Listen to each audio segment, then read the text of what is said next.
बिस्मिल्लाहिर्रहमानिर्रहीम अस्सलाम वालेकुम। अब दुबई में जो ज़्यादती होती थी कि 2-2 4-4 माह सैलरी नहीं दी जाती थी, अब दुबई हुकूमत ने जो है वो यूएई के अंदर अब वीज़ा एक इंश्योरेंस ये निकाला है कि जो लोग जॉब करते हैं उनकी इंश्योरेंस भी हुआ करेगी, तो और उनको जो सैलरी होती है उसमें जो प्रॉब्लम होती थी, नहीं भी देते थे, लेट कर देते थे, अब उस पर रुकावट नहीं आएगी, इंश्योरेंस वाले इसमें इन्वॉल्व हो जाएंगे। तो बारह ज़बरदस्त ये अपडेट थी, मैंने कहा आपके साथ शेयर करूँ। अपना ख्याल रखें।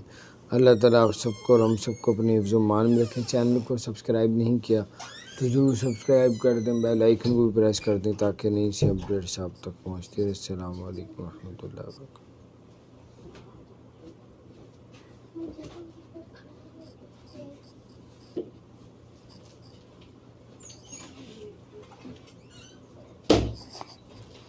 आप एक दफा ऊपर खड़ी हो, आपको इतनी